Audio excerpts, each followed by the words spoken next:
Assalamu alaikum, everyone. I welcome you to another page of the Line Green Journal, a brief information about this venture. The Line Green Journal tells stories of creative journeys, cultural and conceptual exchange, and artistic cross fertilization, where we converse and explore the fascinating minds of creative people. We hope to inspire curiosity, ignite your imagination, and provoke new ways of thinking about the world. For this feature, our guest is Amal Khan. She is co-founder and creative director of Pakistani fashion retail startup LAMA. By night, she's a journalist slash editor with Arab News, which used to be her full-time job for a decade, with stints at The Nation, the LA Business Journal, and the LA Times. She's also a mom to a voracious 2.5-year-old. Thank you for generously accepting this offer to being a part of this venture. You're most welcome. So tell me, how aware are you of the fact that you're considered to be super, super cool at what you do? I'm absolutely not aware of that fact. It's not a fact at all. And so how The people who know me very well, they know there's hardly anything cool about me. But I think that I have had the opportunity to do a number of very cool things in life. Yeah. So let's talk about your creative process. And our creativity and our process is directly linked with our current state of mind and the state of mind that during which we have produced something or initiated something. So how would you describe your current state of mind? My current state of mind? Yes. Interesting.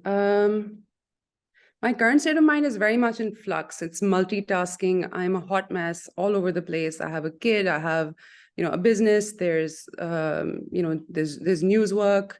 There's family. There's a lot to juggle. So, Yes. I mean, see, the thing is, I feel like when we talk about the creative process, we tend to think that it is a thing for one individual, where we kind of romanticize it almost. But I had that time in my life about a decade ago where I had all the time in the world, and I was focused on writing a novel, and that manuscript never saw the light of day, but I worked for years on it, and I had a routine, and my state of mind was very zen.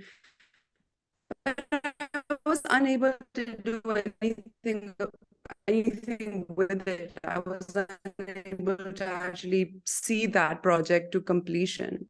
Even though I had a routine, I would wake up in the morning, I would go to a cafe. It was a beautiful city far away from Lahore, and I would do all these things that you imagine the creative process should look like for write that book, but I wasn't able to get there. My current state of mind, in which I've actually in terms of achievements, achieved more than I have for the past 30 years of my life, it's everywhere. I'm like it's multitasking. It's I hardly have a moment to think. Process has become so many different people's processes. The team, for example, the wonderful team that we have put together over the last 2 years, these wonderful people that are part of my business, and these wonderful people that are part of my, the bureau for Arab News, everyone helping each other, everyone brainstorming together. So it's kind of the current state of minds of all these people that are affecting what I'm creating today in terms of LAMA and in terms of news writing. But the crux of all of it really is just storytelling, right? That's what I'm doing in both, and storytelling requires people. So my state of mind is actually less important than the states of minds of the individuals I've surrounded myself with. So when it comes to working on a project or working on your own personal idea or concepts, before you launch it to the world, there has to be some area where you just by yourself, you do not have people around you. So at that moment, is your process, do you prefer it to be solitary? Do you like it being collaborative? Do you have any immediate network of people who you depend on? Is it intuitive? Yeah. Is it analytical? What's that state of mind where you perform the best when it comes to brainstorming, when it comes to understanding your own creativity? Yeah. A lot of it is intuitive at this point. I mean, in fact, that I was thinking about it today because I was at a shoot today all day, and I was wondering, God, do I even have like something that I can list down as a process for, these beautiful visuals that we create every other day? Um, but I realized that in large part, after a certain number of years, and a certain personality type, it is instinctive. It becomes intuitive what you do and how you create. And so I don't actually spend a lot of time thinking or pre-planning, so to say. I've done that. Like, as I mentioned before, I have spent a number of years being by myself and kind of doing that solitary, having that solitary moment and really reading a lot and being by myself and going out on walks and then, sitting in front of a computer, taking deep breaths and, writing, and getting in the flow. But I find that it didn't work out for me as well. I like being around people. I like being this busy. I like being torn in many different directions at once. And that's in that restlessness, in that bit of chaos, is where I actually, in that frustration almost, is where I feel I perform best, imaginatively, and then bringing that imagination to execution, which of course is creating different stories, whether they're visual stories about culture. I think fashion in many ways is just connecting the dots between people and culture. In many ways it's just one of those languages. Fashion is language. And so it's kind of born out of chaos and a little bit of frustration, I think, for me. So are those the core feelings that guide your process? The immediacy of doing something, there's a spark, like something inspired you, motivated you, and you just have to do it. Because as Yeah, creative individuals, we have that urgency of doing everything. And the yeah. moment you sort of abandon or lag, that idea somehow has been taken away, it's been taken by someone else, and then you see it out in the world. So has Yeah. it ever happened with you that you have spent so much time with something, you never really executed it, and then you see someone else doing it? So how do you deal with those feelings? I get very jealous for one. But it's again, I go back to, I always thought I was going to write a novel, and Mm-hmm. my family and my siblings, my husband, everyone knows, my friends know this. They've been with me through this process. I have friends who are actually listening into this talk who have, proofread many, many different chapters. And they Mm-hmm. ask me sometimes, they're like, what the hell happened to that book that you were writing for 3 years? Because I really worked hard at it, but Yeah. it didn't happen for me, for a number of reasons. I hope that it will at some point. The manuscript is there, it's still very close to me. I just haven't had the time to finish. But for me, I think I might never finish, and I'm okay. I made my peace with that as well. But yeah, I think, but if you instantly need to jot things down, and sometimes they'll, and I'm sure this, sometimes something that's really been frustrating you comes to you in a dream. Like, it happens to me all the time. I'll be asleep, I think I'm asleep, and then a visual or a poem or prose or a narrative will actually just arrive.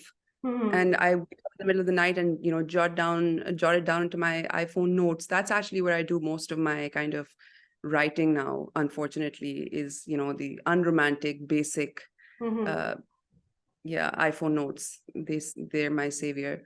But yeah, Mm-hmm. so I instantly jot that stuff down. But in response to the second half of your question, yes, I have had, it was frustrating wanting to write something that I knew I could write, and having many young writers, amazing writers, putting in the work and then seeing it through, and I was unable to see it through. And uh, it made me jealous and frustrated. It still makes me jealous every time I look at a good book, and I'm like, I could have done that. But but it's fine. You make your peace with it, and I hope one day I can come back to that. But for now, there's so many other things to create, and there's a business to run, there's a child to raise, and there's news work to be done, and people to be there for.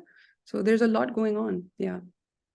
So you said storytelling is a very important aspect of your creative work, right? So with storytelling, there comes fantasy and theatricality. Are these Mhm. elements necessary for your process? When you're thinking about fashion, when you're thinking about taking like introducing new visuals or new ideas and concepts, even if it's in your journalism or how you want to shape the fashion industry, Do you add these elements? Are they at the back of your mind, back of your mind in your process? Or do you enjoy I, them? I enjoy them. I enjoy watching them. I enjoy learning from them, but Mm-hmm. we don't actually execute them for our own brand. And I Mm-hmm. mean, I'm an editor. I was never really a reporter. I was always an editor. So, as an editor, you're also very skeptical of everything, and you kind of tend to just constantly be editing yourself. Mm-hmm. So for me now, if I'm assuming you're talking about LAMA, this is a LAMA related question. Mm-hmm. So when we wanted to start this brand, we felt that we didn't want to get into the business of selling, hopes and dreams, theater and Mm-hmm. fantasy. We actually wanted to sell functional clothing.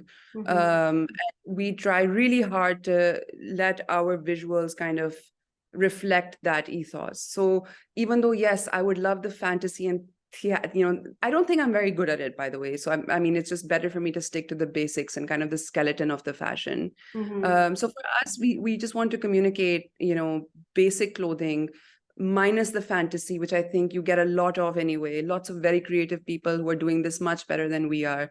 The launch shoots, the fantasy and the sets and kind of the beauty of all of them. And Mm-hmm. then there we are with our gray backdrops and our beige tones of linen. But we have to constantly be editing ourselves down. For me personally, I'm sorry if my answers are like really boring No, not and at all. No, they're not I boring at don't all. because so by personality, by profession, I'm an editor. So I apply that editing to both fields of work. So do you also edit and rewrite or reschedule your creativity or the way your creative methodologies are? Yes, Do yeah, you lots of do time. you change it according to the contemporary times, or do you have a fixed procedure or a method or program that this is how my mind works and this is how I'm going to execute an idea? So, like you said, they're also informed by the team that you have or the Right. influences that you get, right? But uh, I've learned over the years to trust myself. mhm, I've learned over the years not to continuously doubt how I think. And I think around one's mid 20s, one kind of gets, I think everyone kind of gets what they're good at. mhm. Um, you kind of get a basic understanding of, okay, I can execute this, I can do this, I've been right enough times. So I don't doubt myself enough anymore. But that being said, I do rely on the minds of the people around me, as I said, like Mujtaba being the great love of my life, my business partner, and technically my boss, but not really. But we pick each other's minds a lot. So everything kind of, there's always a back and forth. We argue about it, but we kind of both of us ground each other and remind each other of what we actually started out to do. So the creative process can actually get away from you as well. So to Mm, continuously edit yourself down, I think it's a skill. To kind of remain true to whatever your identity is as a brand, mhm, as a person, as a company, what you stand for. So, and that's actually one of the most challenging and interesting parts of running this company, is that we don't let our minds get away with us. mhm, But the one place where I don't dumb myself down in the theatrical department is when I'm with my child. And the storytelling aspect actually applies not just to my work in journalism and in fashion, but also to my work as a mother, where I feel mhm. that that's really where it's just unabashedly out there. We create stories every single day, every single night before bed. I'm telling him some new ridiculous story, about a tree, or uh, just we make up stuff, we make up songs and stories. So storytelling is a very strong part of who I am, and it's something that I would like to be remembered by my children and by my friends and my loved ones. So it's interesting how, culture specific idols, they shape our fantasies as kids. And not just culture specific idols, like people in our families, like our parents or someone close to us. You see, those ke waldain ho gaye, family friend, they really do have that influence on us. So did you ever have one when you were a kid that stayed with you and that has had a massive influence on who you are? And now I'm talking about your deep rooted love for literature, for writing, for reading. So I'm sure there must be some memory or, someone who has had that impact on you? Uh, my parents, I think, Mm-hmm. um, my parents, I mean, of course, there are literary figures and books and authors that I could point to, and there are many that Mm-hmm. I revisit again and again to remind myself of what I love to do. But I think if you talk about the primary influences in my life, they were my parents. My father was always a very fashionable man, very stylish, extremely graceful, still is to this day. And my Mm-hmm. mother too. And in fact, I think my love of storytelling I get from my mom. And both of them shaped all of us siblings to be very secure. I mean, we had our share of like desi, drama. You know how it is, like desi parenting is just, it's a breed, it's a species. Yes. We had all of that at our dinner table. But aside from that, I think they instilled in us a love for ourselves that wasn't really vanity, Mm-hmm. but a love for our abilities, our skills, and they really built up our confidence from a very, very young age. So, yeah, I mean, obviously there are literary icons that John Banville, Toni Morrison, people whose books I love to read and, get inspired by and be jealous of. But then there's also, but if I talk to you about the primary influences in my life, they were my parents. Mm-hmm. Yeah, that's the long and short of it. That's wonderful. What's your earliest memory of doing something creative that stayed with you forever? Writing really terrible poems on the back of my exam papers. And I mean, and I would bring these home, and I realized in my adulthood that my mother had Mm-hmm. lovingly kept all of them in files. But that is my earliest memory of just writing. I was always writing, I think. That was just what I love to do. My father, in fact, published an embarrassing book of poetry when I was about 13 years old. And he continues to this day to distribute it to people. I'm now 37 this month, and yeah, so yeah, I've been writing poems and prose since I was a very young child. So I think it also has to do with memory, and it also has to do with sentiments attached with your creativity as you were a child and as you grew as you've grown up, right? So do you revisit those memories? Do you sit with your close ones, your parents, and you talk about them?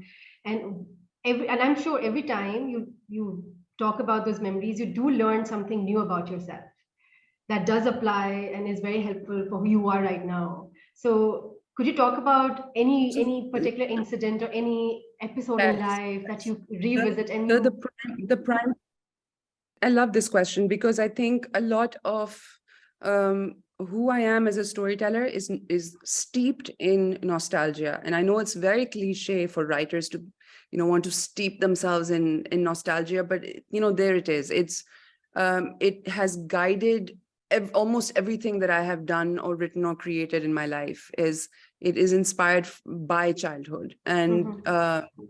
it's nothing inspires me more than that, memories of my own childhood or other people's childhoods. And I think that, I mean, when I'm interviewing somebody, even no matter who it is, I always feel that when you ask someone about their childhood, that's when you really get a glimpse of who they are. They just become softer. Mhm. Everybody wants to talk about their childhood. Most of us, I mean, those of us who are privileged enough to have good ones or fair ones, we like talking about ourselves as children and about our families and the influences of childhood. There are many such moments, Alina, that I could delve into. I grew up spending a large part of my life in my grandmother's home, which was this, beautiful old colonial style bada sa ghar, of China Chalk near Lawrence Garden. That's where I grew up. And then everything kind of, I think, in my adult life reminds me of that house and those trees and the sunlight. And Lahore and my life was just kind of built around that house. Mhm. And even my book, that has not seen the light of day, was, is kind of revolves around that house. So Mhm. yeah, that home, many, many memories in that home, good ones and bad ones. And that's just one example. I mean, I could point to many such really lovely, beautiful memories with my parents and my grandparents. Mhm. But generally, I think that all of us as people, we are guided so much by our childhoods. And And we never stop. We just never stop seeing it everywhere. Even my father, who is, I mean, those memories, they just get refined over time, if anything. So yeah, there are many such moments, but the one that stands out is my grandmother's home, my grandparents' home. That's interesting. So please tell us, what were some of the key qualities in your personality that enabled you to get to where you are right now with writing and being the creative lead at LAMA? Are there any qualities that you're really fond of and you're proud of and you still have them instilled within you? Or do they keep changing? Do you keep shifting those ideas? I don't know. I mean, I can tell you what I'm good at in a functional sense. I'm good at words. I realized early on that words had a rhythm, and I knew I understood that rhythm, and I understood that as a child, that I'm good with this. So I think I use my words to my advantage, and I think that is a strength that I have and that I have used throughout my life from childhood to now. I've been good at communication. I've been good with people. I have decent people skills, and that's helped me in life. I also genuinely think that I was raised to be a decent human being with, of course, great sets of flaws. Like I have a terrible temper. I really lose my cool when I shouldn't. I get very frustrated oftentimes. But, apart from that, I think that the core is kind and compassionate, and and over the years, I think my temper has also died down. My husband always tells, but total Pathan, khar damag sometimes. But it's better now as I've aged. The good part would be people skills. I'm good with people, and I think that has carried me through. And I've had amazing experiences through that one skill, I think. I don't know where that comes from, but it comes from somewhere. I don't know if it's innate, if it's intuition. Yeah. So I think I can't think of other stuff, to be honest. But I think deep down I know that it's because I'm good with words. You're juggling two professions at the same time. Can you hear me? Yeah. So in both of the professions, I observe there's integration of cultures, human emotions, conditions, current state, and state that you hope for the future, the state that has passed. There's history, there's knowledge, there's politics, there's so many things, there's human sensibilities. So when you're integrating so many different things together, how do you describe the core concern of your creative work? What are the concerns that are always on the top of the list and they're still there in your process throughout from the beginning till the end? The truth, I think. The truth is my core concern, whether it's communicating my business ethos, my merchandise, reporting on a story. My concern is always truth. And, we talk about this even at work, that for my brand, we could, even at LAMA, right? Like there's so many ways that I think brands can now almost manipulate audiences to believe that they are a certain kind of brand. And I think I just think that we stay away from all that. And that's actually a strength that I'm very proud of at LAMA, because we are who we are. We're a startup. We're struggling always with timelines, with, finances, with, and we don't want to present ourselves to be more or less, or more fantastical than what we are. And I think our merchandise also reflects that. We make basic, good quality, functional merchandise, and I do not want to sell it as the most premium line on the market. It is what it is. We're very clear in our descriptions, and all of this actually amounts to truth telling. Yes. And I think companies that actually tell the truth, they inspire confidence, they inspire loyalty, and they actually go the long mile. So yeah, I think truth telling, and also obviously in reporting, in our journalism, we're always always asking ourselves this question, right? Like if I'm reporting on a story and somebody has said something that it's a great quote that I want to put into a story. But then when it's taken out of context, it can be taken this way or that way. You got to stick to the truth, right? You got to remember the context. Same thing with headlines. Like in the world of clickbait, Yes. this is a generation of clickbait. So, we are, even as journalists, and I've worked in enough news organizations to know that there's a lot of pressure. It's fine. Someone's microphone. Yeah, I There's muted now. a lot of pressure from different from publishers even to make your headline more like get catchy, like get some more views. So as journalists, I consider myself as an old school journalist because I have been trained by old school journalists. So I find it very hard to kind of evolve or transform my style. So for me, like I will fight that. Hey, it's not the truth. Hey, it's taken out of context. No, this headline doesn't make sense. So even if, like someone above my pay grade was to edit that headline later on, but, I very much believe to the old school of journalism, which was, very much about, hey, this is the first draft of history, and all that. So truth telling in both departments, in both jobs. So how do you archive your notes? How do you note down your immediate feelings or an impression about something or a story? And this is not about you being out on the field and covering a story or an event. It's just about Amal Khan sitting somewhere, either in the middle of a crowd or out in a cafe or in a car, and something struck and something inspired her. And so how do you note it down? Do you carry a journal with you, or do you just quickly write down in your phone's notes? What is your method? What do you do? My father is listening in, and I'm sure he's been rolling his eyes when you ask this question, because every other week he presents me with a journal.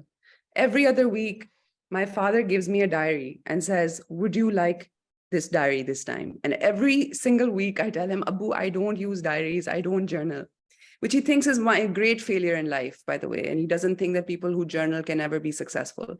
So, I wish I journaled.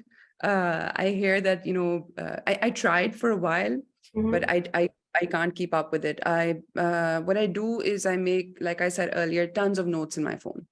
And that's really, there's the method to that madness. It's easy for me to find everything. Everything is kind of, I know the keywords to search for if I need to find something. But much to my father's shame, I refuse to accept his very nice journals and diaries. So, but yeah, I don't have any kind of structured process of jotting things down. Maybe he's right, and maybe I would be far better at what I do if I did. But so far, I'm sticking to iPhone notes, and it's working out just fine. No stress. That's nice. So where are all these ideas birthed? Do you have a studio space, or do you have a personal corner at your home, or what's your office like? What are what's that space like? Do you like muted tones around you? Do you like vibrant colors or lots of objects? Do you like empty spaces? Where do you feel like your cerebral power is the strongest and your emotions are in tuned and your ideas are the best? I mean, I can tell you what kind of spaces I like, but it's not necessarily where I would feel most inspired. But yeah, I mean, I like light. I can't stand ceiling lights. I can't understand what kind of people actually like ceiling lights. I like homes that are a little bit cluttered, a little bit nostalgic, a little bit, rough around the edges. I like places with lots of books in them. Again, lots of lamps, a little bit of art. I love cities with lots of people in them. I'm not a quiet city kind of person, and that's why I love it so much. I like colorful cities. I like nighttime. Nighttime inspires me. I have a huge L-shaped sofa in my home where I like to just sit. Sometimes most of the night. I'm a night owl, and that's where I do a lot of my thinking at night. So yeah, I mean, I feel like I can't tell you about, one kind of space where I like to sit down and do my work. Our office, unfortunately, it's a startup office. And I got to be honest, there's nothing there that's conducive to the creative process. It is a mess.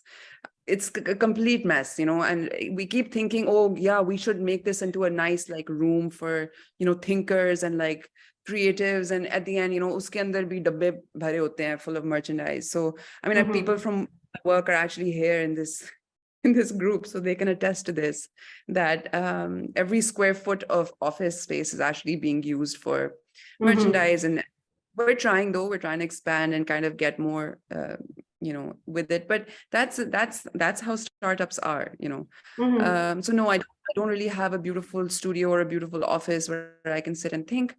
I have a beautiful home, mashallah. That is a real privilege, where I have been able to kind of bring together some of my favorite things and colors and lamps and no ceiling lights. And yeah, that's where I like to do my thinking. I think tube lights are the biggest nightmare for someone who's trying to charge their creativity. Yes, yes. If you were to ask me, yes. And my parents love tube lights. Yeah, my parents can't live without tube lights. I have to literally enter their room and I'm just like turning all their lights off every single day of my life. But yeah, yeah, can't do tube lights. So we're talking about, spaces that inspire you, and I'm sure the environment and the atmosphere that is created by a building or a space where you are, or the company that is within that space, it is really, really important for creative thinking. So they say artists and authors and creatives, they often become embodiments of the cities that they had lived in, or intimately associated with a particular space or a place. So where do you feel like you belong the most? Or a space which has left a very lasting impact on yourself, on your thinking abilities or your creative process. And I think it's okay. I have a guess, but yes, please guess. Most of the guest speakers, who I've had on this platform, the only city that they talk about is Lahore. So we all know we have this ashiki with the city, but I would like to have your answer. Yes, of course, Lahore. My mother is Punjabi, and I grew up again with my grandparents and spent a lot of time in their home, and they're Punjabi speaking and they're loud, and there's all of that. Lahore is the city. It's home. I've lived away from home for many, many years and had opportunities to stay away from home. But, I just couldn't quite, and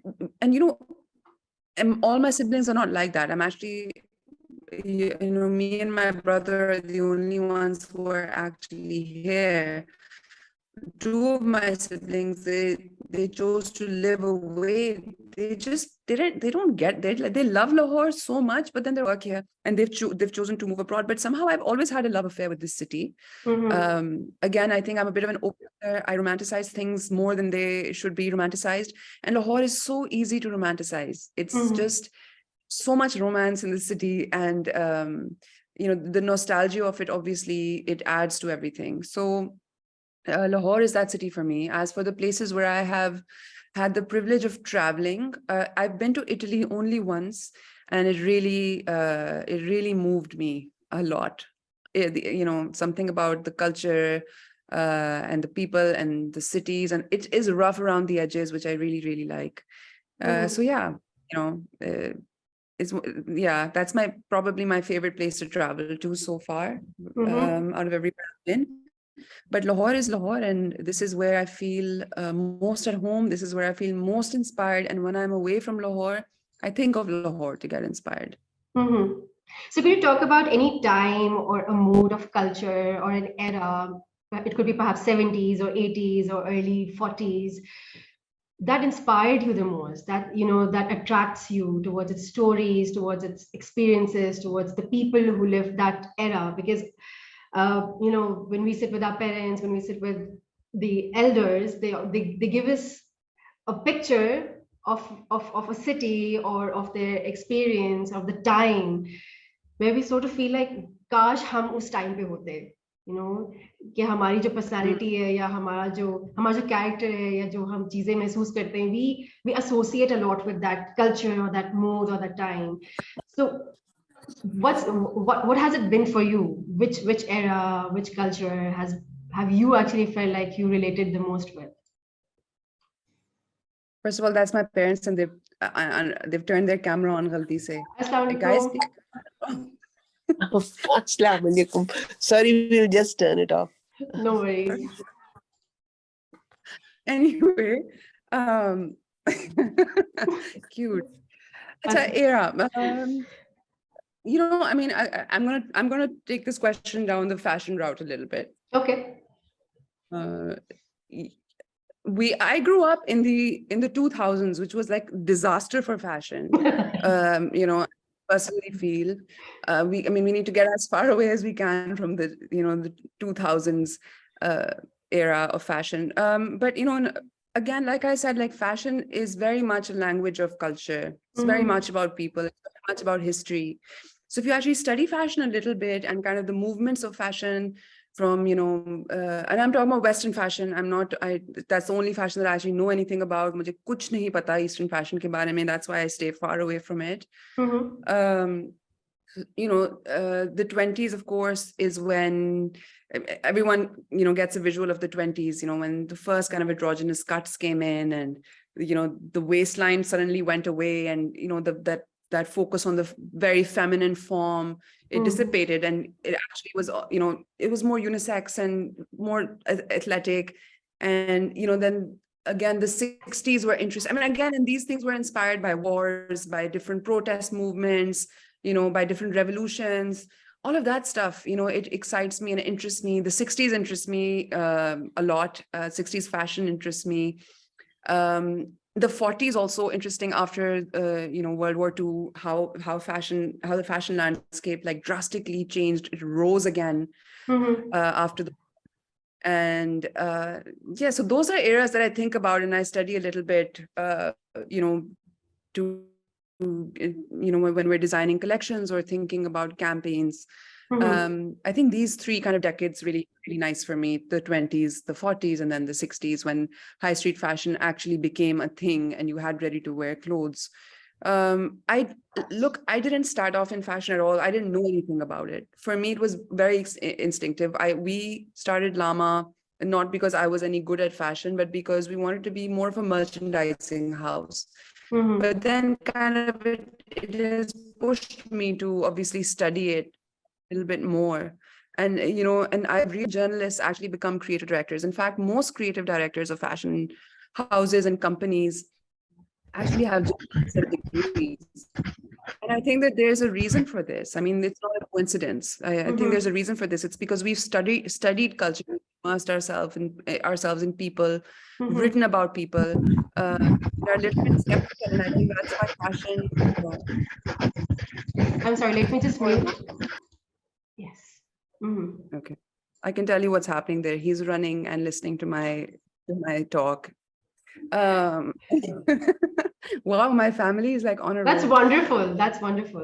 So, when we talk about journalism, and then when we talk about editing something, or we talk about creating your own niche or your own space in the fashion industry, we have to be very mindful about the content that is being produced. So where do you think that intuition about quality comes from, whether it's writing or leading a fashion house? Do you have a specific method? Do you sit down with your team, or what is your research methodology? What do you read? What do you study? So how do you think about how do you think about the quality aspect of it? The quality of content, whether it's conceptual, whether it's it's physical, whether it's true to. We have largely, we let the merchandise drive the content instead of the other.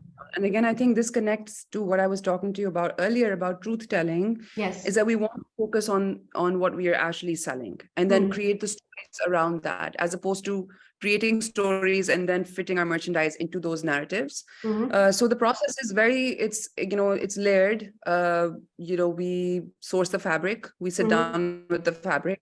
We think about, we brainstorm with the design team, we think about it, we make samples, and then once samples are ready, that's when the team comes together and they're like, this is the kind of story that we can spend, we can work with this. Let's do a campaign with XYZ, let's have this kind of music playing, let's do this kind of backdrop, let's give it a very French feel, or let's give it a very Italian feel, or so on and so forth. So it's actually not like I said earlier, it's not an individual process for me. It's very much team, it's very much team related. It's very collaborative.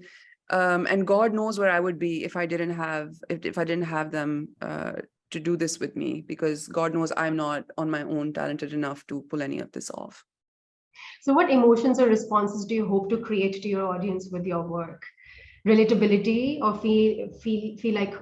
feel home when they're wearing your clothes? Because I'll tell you, I'd like to take this opportunity to thank you for bringing LAMA to Islamabad, because my husband and I, every time we'd go to Lahore, visiting LAMA would be our first tourist destination. The moment we hit Lahore, first thing, acha humne wo jaake dekhni. So the products that you create, we've had a terrible time understanding what we're comfortable with. So we felt like home. Whatever we purchased from your store, it actually we connected it, and even if it's colors, even if it's the material, how it feels on our skin, or just experimenting with different things, because I'm a hopeless fashion person. I believe in comfort, but what LAMA provided me with was looking good, presentable, but also be very, very comfortable, and that has to connect with feeling comfortable within your skin, which I've also struggled with. But it's really like, I thank you for bringing this concept, or bringing this sensibility. Very reaffirming. Feel like that's home. Very reassuring. Thank you. That's very reassuring. That's very reassuring, and I think that you have already answered your question, because when we started out making our first store in Lahore, we're brainstorming about the design, and Murtaba and I both felt very strongly that we didn't want a store experience that was in any way intimidating to the consumer.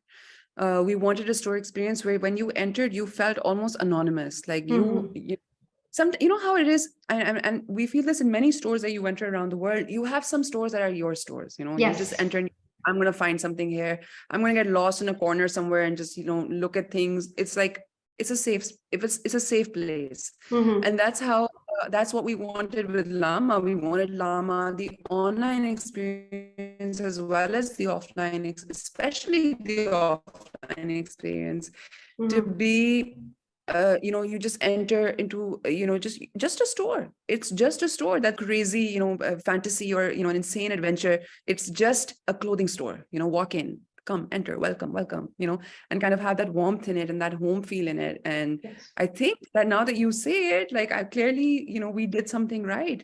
Even the logo was created with these kind of bends, and like it's a very friendly font. There's nothing intimidating about it. It's not high fashion. It's not doing anything. It's just hanging out, like with all its curves. So it was systematic, and it was a calculated thought process. We wanted to have a store and to have merchandise that felt accessible. And to this day, when we shoot content, we always ask ourselves, the whole team, we ask ourselves, like, is this picture relatable? Is this how people are actually going to style this garment? And I think those are important questions to ask if you're in the clothing business. So which area of creative process do you lack and you're improving continuously? I don't write in a diary. That is where I really am falling short. That's what my dad is saying. I'm just but yeah, I think that I think time management could be better. But at this point, I'm kind of forgiving myself a little bit, because I know there's a lot going on. And I used to obsess about time management and about how bad I am with it. But I've decided to forgive myself and go a little bit easy on myself, because it's just not humanly possible. Yes. I think for me to structure life so diligently, especially when the things happening around me are, they demand improvisation. Being a mom is a lot of improvising, being a friend, being a wife, a daughter, like all of these things that require you to be dynamic. And I can't possibly be slotting things in all the time. So yeah, I think, I think that's it. I wish that I was better with time management, but I've decided to, to forgive myself until my kid is a little bit older, and until my team is a little bit bigger, and until we're out of the startup stage, where we can actually have layers and departments handling all these things, and I don't have to juggle like 20 things at one time. So, how relevant is spirituality in your creative process? Do you believe in it, or do you believe that it is something which is completely dissociated with your creative process, what you're doing commercially or in your personal projects? Are you spiritually charged as well? I mean, I just told you, things come to me in dreams, man. Of course, I'm spiritual. Literally, I'll be lying there at night and suddenly I'll wake up and be like, oh my God, Mustafa, I just had this image, and I'll be writing it down. Yes, I am a spiritual person. I'm also a religious person in many not outward ways, but deeply spiritual. That's how I was raised. That's how I think I would like to raise my son, and I think that's why I have such close associations with Lahore, is because I see that spirituality everywhere, that humaneness, and the warmth that's also spiritual. I was having a conversation with an American friend of mine just yesterday. She has married a Pakistani and has moved here. And she said after 4 years, for the first time, she felt homesick for Lahore. And she said, I felt so homesick for Lahore for the first time in my life, and I couldn't understand why. And then I realized it's because I miss the warmth of this place. There's something here that allows you people to prioritize family and friends, and and I think all of that is part of spirituality. I think when you feed your soul with good friends, with good conversations, with good stories, it's part of spirituality, I think. To feel that joy and to look for joy, and not just to be living for the grind. It has to be beyond the grind. Otherwise, I don't think a human being can feel fulfilled. So yes, it is. I'm a spiritual person, and if I do not feel, soulfully, spiritually fulfilled, I don't think I can create anything. And so, what is the question that you wish people asked more from you? I wish people asked me more about my childhood. I think that's the thing that like I said, like, it's always my favorite question to ask people, to understand where they're coming from, what they're actually like. I mean, nothing gives you a better kind of glimpse into human beings than the way their eyes light up when they talk about their father or their mother, or, the city. I just, I like to talk about I could talk about my childhood forever, but, I think that people just change. People just change when they're talking about themselves as children. So yeah, I wish people asked me more about my childhood. When you have inspirations, when you have meaningful conversations, like I said, it all is a part of your creativity. So, and as creative individuals, we do experience being mentally or emotionally paralyzed. We feel the creative block. So tell me about your techniques for overcoming these blocks and feeling stuck. Do you let it go, or do you escape from that emotion, or do you let that process? Do you seek therapy? Do you speak with someone, or do you just disconnect? What is it that you do to overcome that? I've realized that there's some projects in life that you just need to let go. Sometimes things are not working out and you're just pushing it and pushing it. Either it's not the right time for that project, or it was never meant to be. In the middle of every project that I've been able to see to the end or not, there have been endless lessons. So, that's one thing that everyone needs to, I think, collectively understand, is that it's not wasted time. Too many lessons from all kinds of mistakes, failures, or blocks. The process is still there. The process is still real. You're still living that process every single day. I generally leave things if I feel after I've invested a certain amount of energy in them, they're not working out. I don't have that kind of endless grit to stick to something, to just be like, nay, this is my big idea. This has to work. In small and big ways. But, largely, I think again, it's a startup, Alina. I don't have the privilege of actually being like, okay, I'm just going to like take some time. I have to get to work the next day. I have to schedule a meeting, and we have to create content for the next week, right? So in many ways, that's also a godsend, because, and the team comes in here as well. When you're 6 people sitting around a table throwing ideas at each other, it's a collaborative effort. You're going to get past that. You're going to get past that week, and it becomes about more than just your mental block, because there's so many different minds who are helping you and pushing you along. So yeah, I think as a startup, I don't have the privilege of taking a step back. We have to also remember, we have to create very rapid content. And I mean, that's a problem, but also it's, it works in our favor sometimes, because, sometimes when you've got a deadline, there's nothing you can do but put it out there. So in that sense, yeah. But when I talk to you about my writing work, I know somewhere in the middle of a piece if it's working out or not. And I know when I'm pushing it. And when I start pushing, I just stop working on it. And I know that is a problem throughout my life. But, then there are other things that I do feel, this is something that needs a little bit more work. I can see it through, and I'll revisit that project and that's through the end. But then there's some projects, and I feel like as writers, as creators of anything, you get really, really attached to your work. It's emotional. And it's hard to just be like, bakwas hai ye. But sometimes that's exactly what you have to do, And again, I think being an editor helps me there, because I can actually look at something and read it later and be like, wow, ye to bilkul bakwas hai, bilkul nahi ye likhna, and to be harsh with yourself. It's okay not to take, your work so damn seriously that you can't disconnect. So yeah, I mean, I think that it improvise. Sometimes it works out, and it's great. I'll see it through to the end. I'll publish it, and sometimes it's not working out, and it's okay to let it go. Every piece can't be genius. Every piece can't be a masterpiece. So how do you describe your transformation, your evolution so far? My transformation? Yes, because we cannot remain constant in our thinking, in our experiences, in our impressions. So, and even the skills that we've learned so far. How do you describe your transformation? Have you been more fearless? Have you been more vocal? Have you been more certain about certain things in life?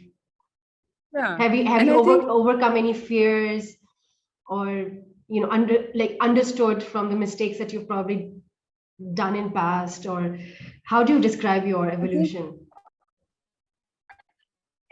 It's an interesting question, and I think I'd like to answer it in the context of Women's Day, which is just arriving, this week. Taught to be so damn careful about how we're behaving and what we're saying, even in safe spaces. Yes. And when I say safe spaces, I mean like even in our immediate families, with our parents, with our siblings, like there's so many lines that have been drawn since childhood, लड़कियां ये नहीं कर सकती, ये इस तरह नहीं बेटे बोल सकते, इस तरह ना हंसो, इस तरह ना बैठो, तुम्हारा cousin आ गया, ये ना करो. So like you kind of grow up feeling a little bit out of place all the time, especially around men. Whether they're your cousins or sometimes even your own dad, or you're just kind of a little bit uncomfortable. Yes. So I think that age has been kind to me in that sense, that I mean, having lived through certain experiences and made certain mistakes, I realized that I'm okay the way that I am, and certainly I don't feel apologetic anymore. I'm far more vocal about things than I've ever been. Even into my late 20s, I was very much like, tiptoeing around things, even though on the face of it, I seemed like I wasn't, but I was always extremely diplomatic. But it's just come to a point where I'm just like, let's cut the bullshit a little bit, Let's not please everyone. Please everyone, like there's no pleasing everyone. But apart from, like, I still think I'm a little bit of a people pleaser, though that's one personality trait that I haven't completely been able to leave behind. But I certainly think that I am much more liable to just say what I mean. I can put it still in good words, because I know I can do that well. So I'm not going to be, I don't think I'm rude about it, but I certainly feel like, I'm just more able to say, ye galat hai. In my own. I think they say it's not I think they say, it's not about what you say, it's about how you say it. And a lot of us we do struggle with understanding or mastering the specific way of speaking something, because then you have to be in total control of your body language as well. So Yeah, exactly. But only women, not men yes. so much. Men don't need to be in control of any body language.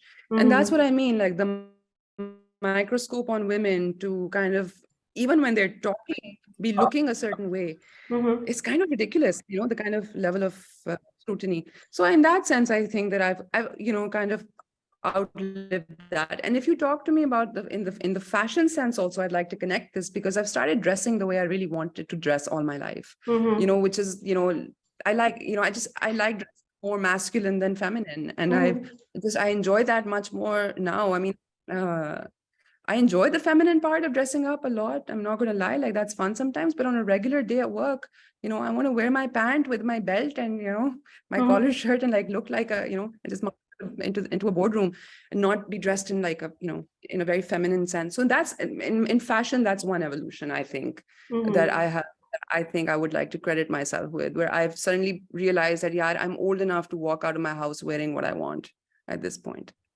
That's wonderful, and I hope with that courage and confidence, people look up to you, and they also seek that level of the certainty that we will be okay the way we are. We love the way we are. So on that note, I'd like to ask you a very important and very special question.